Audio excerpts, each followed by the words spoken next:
Chapter 5. Hackers Test 1 to 5.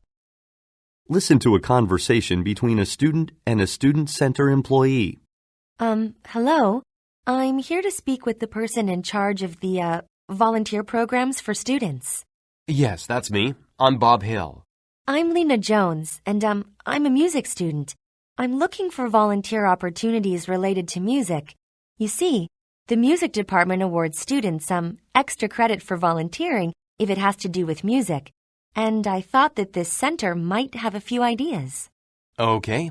Did you have anything particular in mind? Well, I was thinking I could give, piano lessons or something. Let's see. Would you be interested in teaching children? Clearview Community Center is expanding its after-school program for middle school students, and it needs more instructors. That sounds perfect. Could you give me more details? Well, the main thing is you'd have to be able to commit to being there from, 3:30 to 5 p.m. on Tuesdays and Thursdays. Oh, did you say Tuesdays and Thursdays? That might be tricky. What's the problem? It's not ideal since I've got a class on Thursdays that runs from 4 to 6 p.m. I'm totally free on Tuesdays, though. I'm afraid instructors need to be available on both days. Maybe you should put it off until next semester then. I was hoping to get this extra credit as soon as possible. Right now, my course load is pretty manageable, but next semester, it's hard to say. I'll be in my 4th year, and my classes will probably be more demanding. I'm not sure if I will have the time and, energy for volunteering. And won't they have found a piano instructor by then anyway? You never know. They've had trouble getting qualified instructors. I mean, a lot of people have expressed interest in teaching music, but very few of them have the skills required for the job. I don't know. I was really hoping to volunteer this semester. Well, there may be another opportunity that might interest you. Fairfield General Hospital is trying to organize some, music performances for charity. The goal is to raise money for the Children's Care Center. That could be really interesting. Also, I think the schedule is pretty flexible at this point. They haven't decided when to hold the performances, so you may be able to ask them to work around your classes. All right, I think I will ask them. How can I apply? You can just call and request to speak to the hospital's fundraising director. Let me see. Her name is, Molly Hines. She'll want to interview you first, and she'll probably ask you for a few work references. She'll want to hear you play as well. You should prepare some pieces of music to perform for her. Okay, I'll do that. Before you go, you may also want to let the other students in your program know about these opportunities, both at the community center and the, hospital. I'm actually meeting my study group later today. At least a handful of them would be interested. I mean, if practicing for our upcoming concert isn't taking up too much of their time. In any case, I'll let them know. Excellent. And I hope things go well with your application. I do too. Thanks again for your help. Now get ready to answer the questions. You may use your notes to help you answer. 1. Why does the student visit the student center?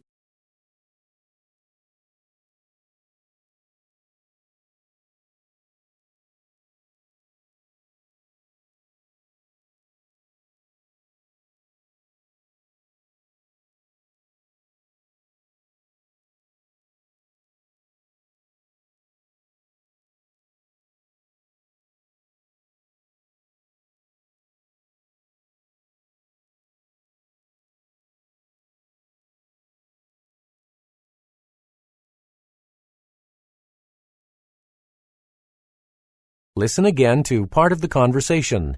Then answer the question. Well, the main thing is you'd have to be able to commit to being there from, 3:30 to 5 p.m. on Tuesdays and Thursdays. Oh, did you say Tuesdays and Thursdays? That might be tricky. 2. What does the student mean when she says this? Oh, did you say Tuesdays and Thursdays?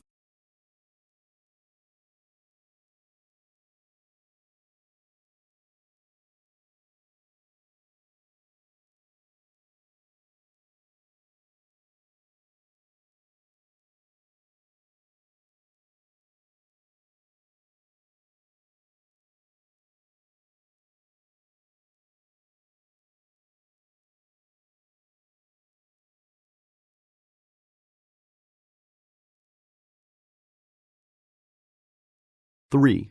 Why is the student unwilling to volunteer at Clearview Community Center next semester?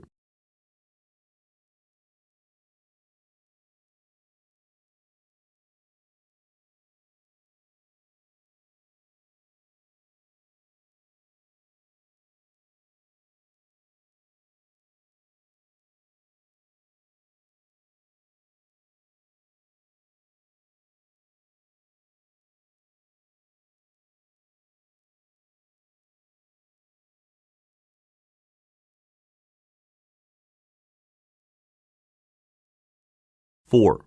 What does the employee say about the hospital's music performances?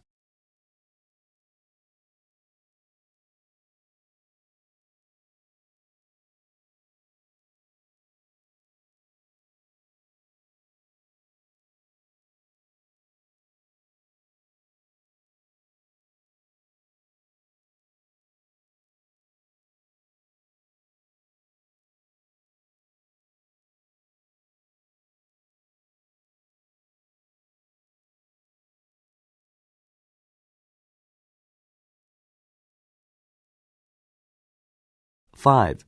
Why does the student mention her study group?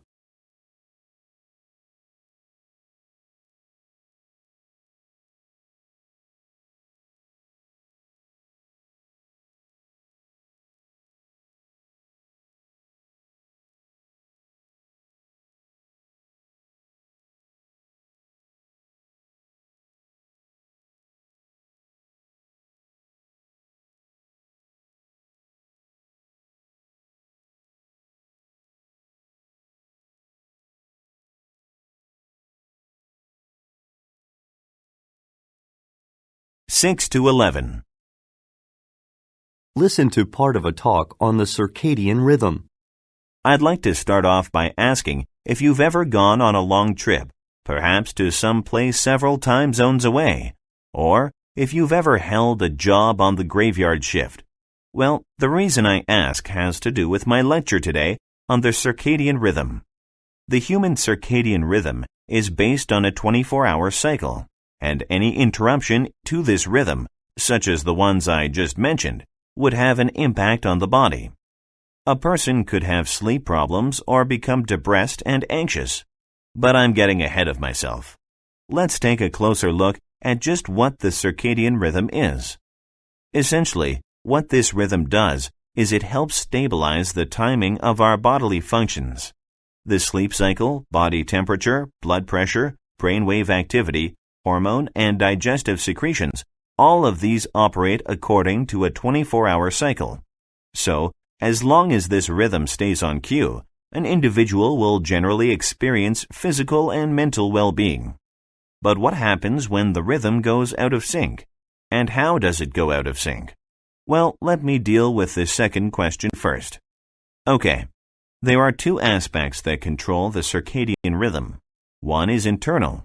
The body has a circadian pacemaker, or what many people call a biological clock.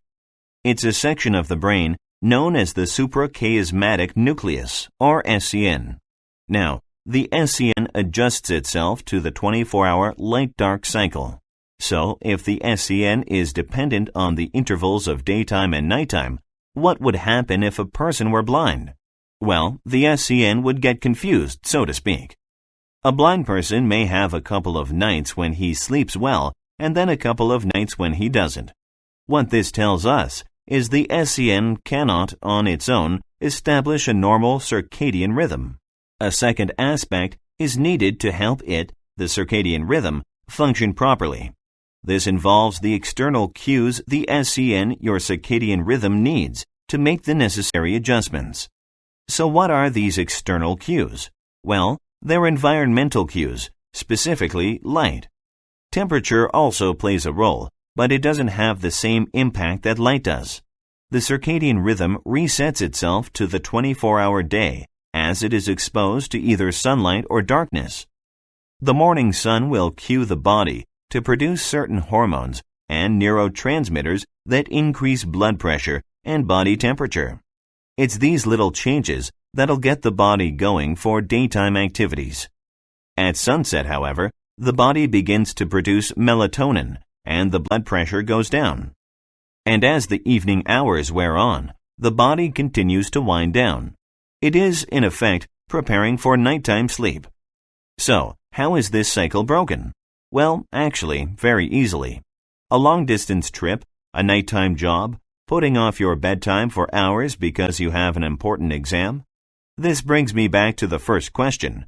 What happens when the cycle goes out of sync? Well, if you continue to subject your body to a routine that goes against your body clock, it will simply go out of balance.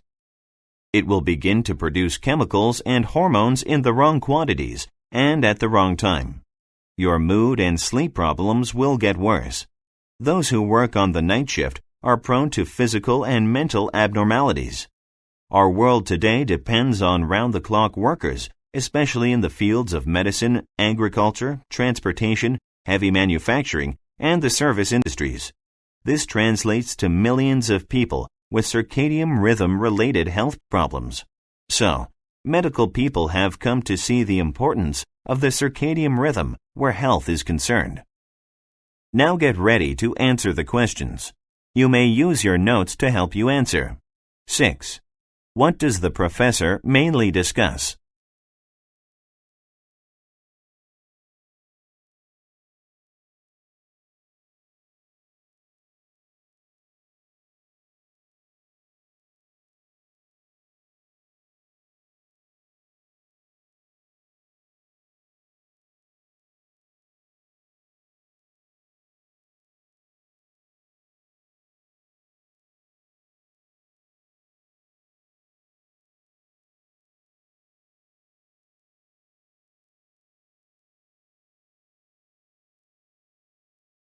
Listen again to part of the lecture. Then answer the question. A person could have sleep problems or become depressed and anxious. But I'm getting ahead of myself. Let's take a closer look at just what the circadian rhythm is. 7. What does the professor mean when he says this? But I'm getting ahead of myself.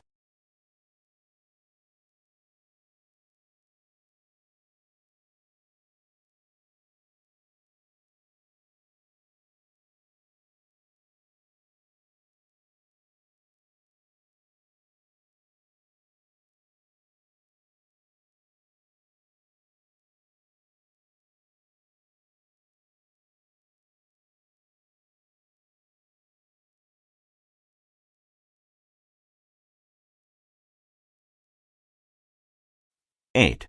According to the professor, what major role does the circadian rhythm play?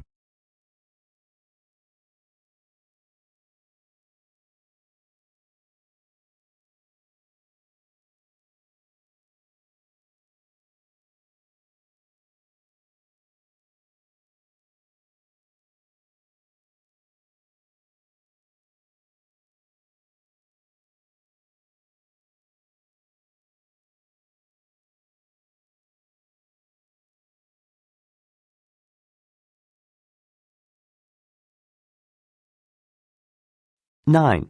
Why does the professor discuss a blind person?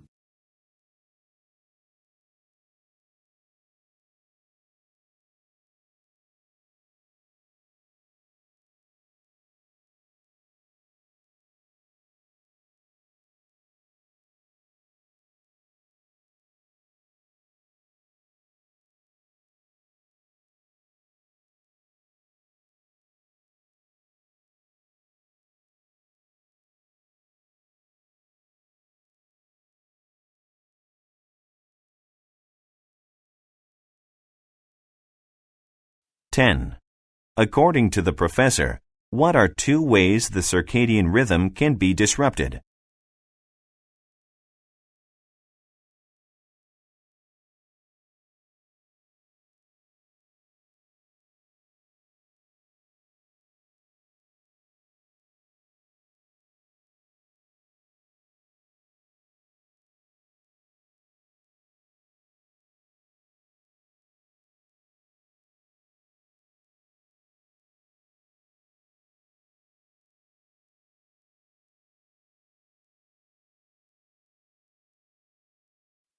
(11) What point does the professor make when he refers to round-the-clock workers.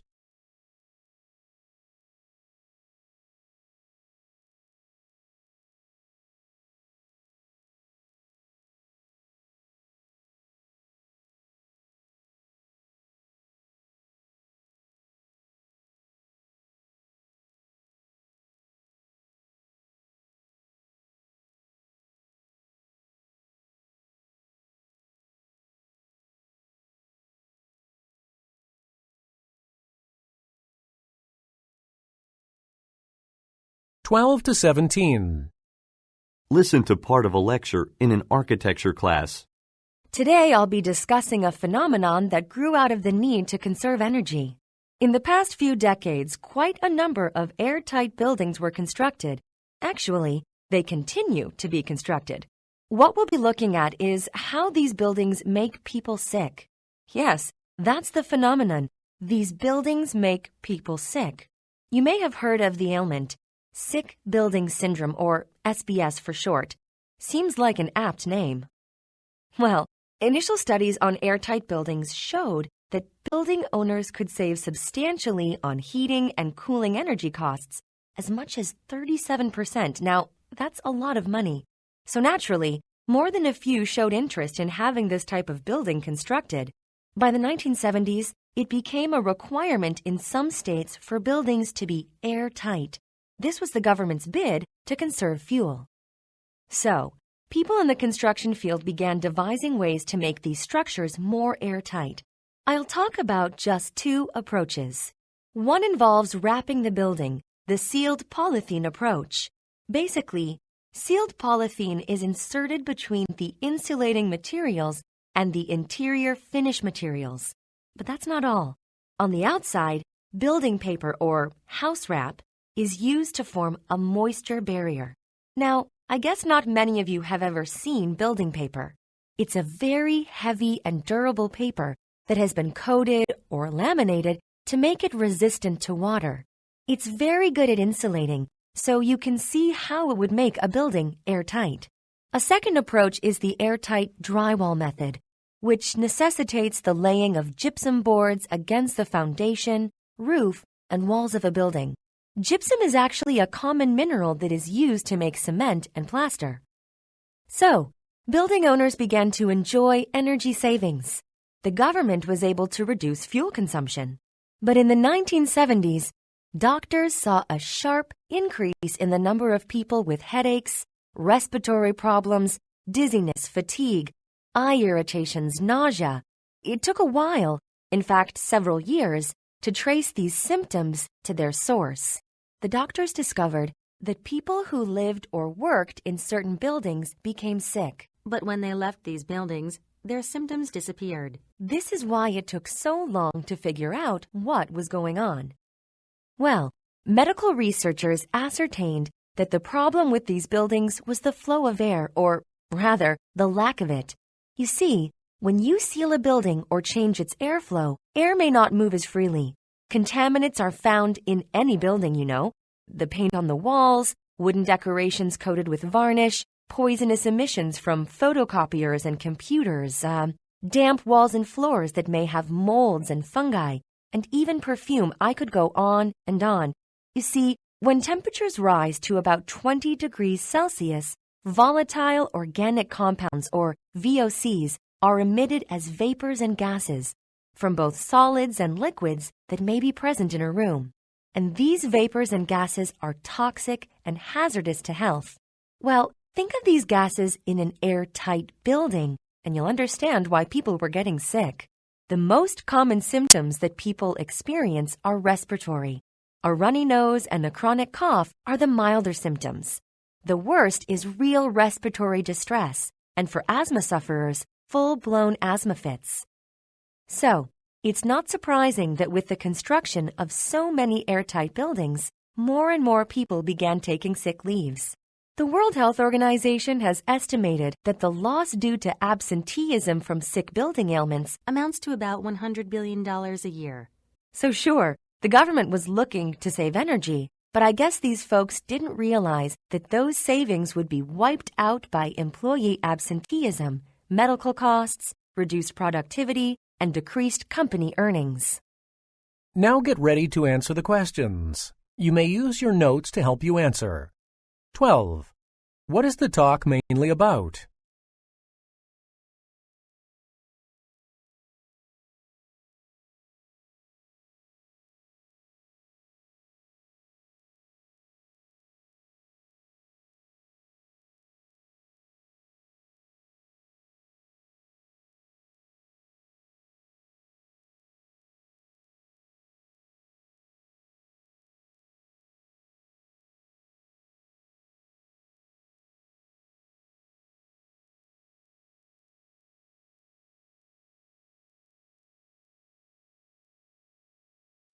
"13. What are two aspects of the sealed polyethylene approach?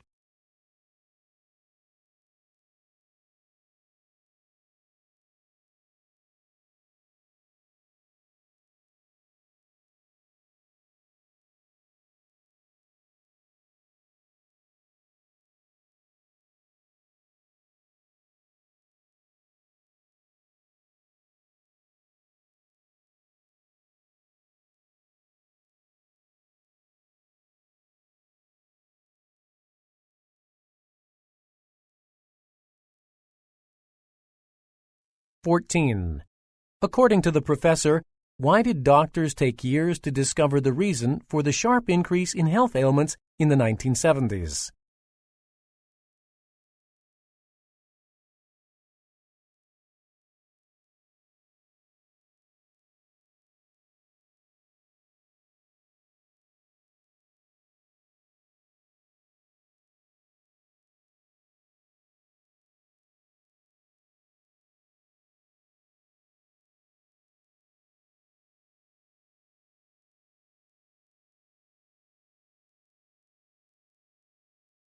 "15. How does the professor clarify her point about contaminants found in any building?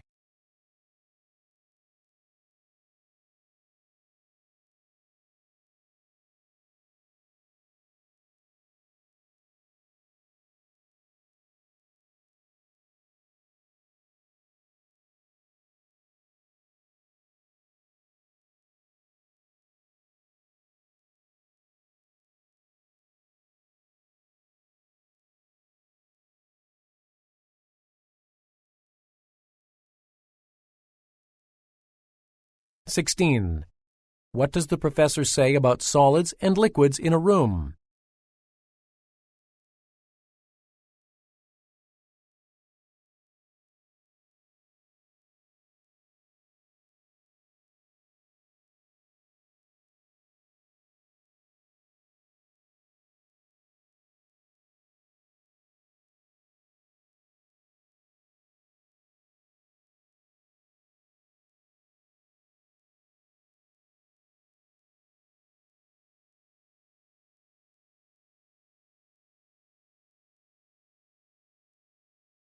"17. What is the professor's opinion of the government's solution to save on energy costs?